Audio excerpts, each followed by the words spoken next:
Sahabat TV-mu yang dirahmati Allah, kita lanjutkan kajian kita Sirah Nabawiyah. Pada segmen ini kita akan bahas bagaimana penolakan, yaitu pamannya Nabi Muhammad SAW yang bernama Abu Lahab terhadap seruan dakwah Rasulullah SAW. Al-Bukhari telah meriwayatkan sebagian dari kisah ini dari Ibnu Abbas. Dia berkata, tatkala turun ayat, dan berikanlah peringatan kepada kaum kerabat-kerabatmu yang dekat, maka Nabi Muhammad SAW tadi, sebagaimana yang kami sampaikan, naik ke Bukit Safa. Kemudian dia berseru, wahai Bani Fihr, wahai Bani Adi, kemudian wahai Bani suku Quraisy, wahai suku Quraisy, hingga mereka berkumpul semuanya. Jika ada seseorang yang berhalangan hadir, maka ada di antara mereka yang mengutus untuk melihat apa yang sedang terjadi. Abu Lahab beserta para pemuka Quraisy juga datang menghadiri undangan atau seruan Nabi Muhammad SAW. Kemudian Rasulullah SAW melanjutkan, apa pendapat kalian jika kukabarkan bahwa di lembah ini ada pasukan kuda yang mengepung kalian? Maka apakah kalian akan percaya kepadaku? Demikian ungkapan Nabi Muhammad SAW kepada hadirin yang diundang oleh Rasulullah SAW di bawah lembah Bukit Safa di saat itu. Benar, jawab mereka, kami tidak pernah mempunyai pengalaman bersama engkau kecuali kejujuran. Bahkan sahabat yang berbahagia, ini menjadi penting bagi kita. Rasulullah SAW diikuti dakwahnya oleh kaumnya. Salah satu adalah faktornya karena Rasulullah SAW dikenal dengan kejujurannya atau dikenal dengan Al-Amin.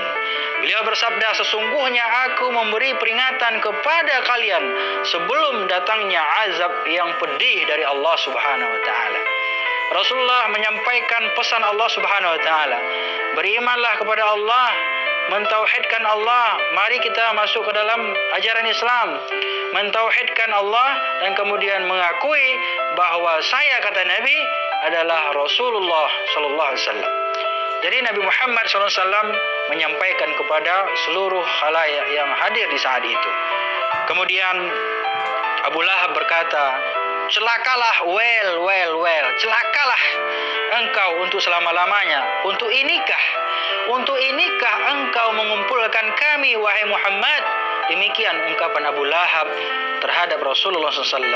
Lalu turun ayat kepada Nabi Muhammad SAW karena pernyataan Abu Lahab, karena dia menghinakan Rasulullah SAW, merendahkan Nabi, maka turunlah ayat dari Allah Subhanahu wa taala, yaitu surah Al-Lahab.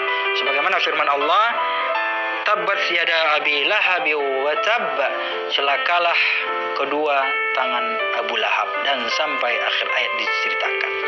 Sahabat TV-mu yang dirahmati Allah Subhanahu wa taala, Imam Muslim juga meriwayatkan bagian dari kisah ini, ya tentunya bersumber dari Abu Hurairah.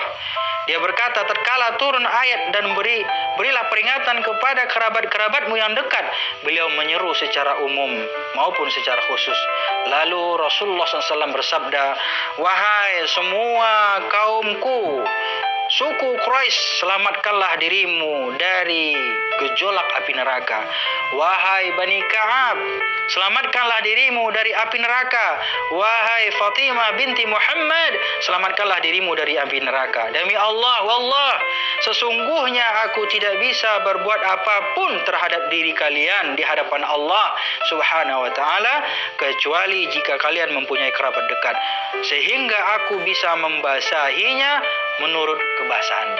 Sahabat ibu yang berbahagia, ini adalah suatu peristiwa yang sangat dahsyat. Ketika ini turun ayat yang bernama surah Al-Lahab. Ini adalah ancaman bagi paman Nabi yang bernama Abu Lahab, karena dia menentang Nabi Muhammad SAW dan mengatakan bahwa celakalah engkau, karena dia menolak atas risalah Rasulullah SAW, menolak untuk bertauhidkan Allah Subhanahu wa taala, menolak Nabi Muhammad SAW diangkat menjadi nabi, sehingga Rasulullah SAW memberikan peringatan kepada orang-orang yang telah disebutkan, bani-bani ataupun suku-suku yang telah disebutkan tadi.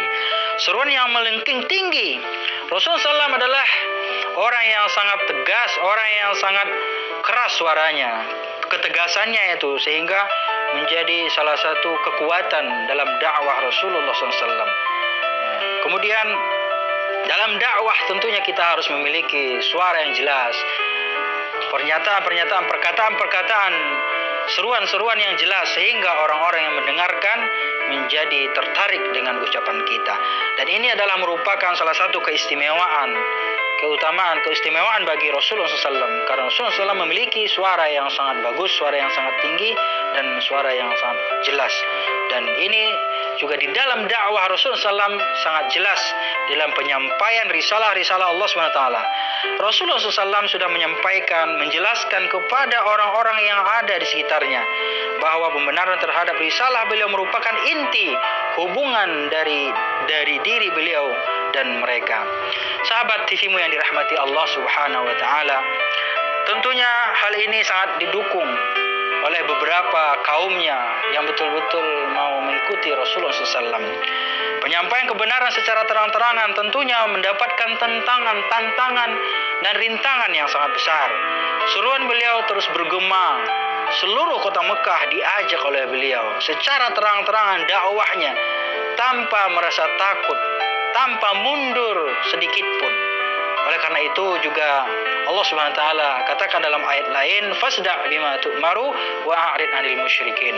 Maka sampaikanlah olehmu, wahai Muhammad, sampaikanlah olehmu secara terang-terangan segala apa yang telah diperintahkan kepadamu oleh Allah Subhanahu wa taala, dan berpalinglah dari orang-orang yang musyrik. Sahabat TV-mu yang berbahagia, dalam ayat ini dijelaskan bahwa Rasulullah SAW diperintahkan oleh Allah Subhanahu wa taala agar dia mengikuti segala perintah-perintah Allah Subhanahu wa taala. Di dalam ayat ini sangat jelas bahwa jangan sampai di dalam dakwah kita mempedulikan tantangan-tantangan ataupun ocehan-ocehan, olok-olokan, ejekan-ejekan orang-orang yang ada di sekitar kita. Dakwah merupakan kewajiban. Apapun tantangannya, apapun rintangannya, maka kita wajib mengikuti. Inilah prinsip daripada dakwah Rasulullah SAW, dan jangan sampai kita mundur sedikit atau satu langkah pun demi berdakwah di jalan Allah Subhanahu wa taala. Sahabat TV-mu yang dirahmati Allah, demikian kita akan lanjutkan kajian kita setelah jeda pariwara berikut ini.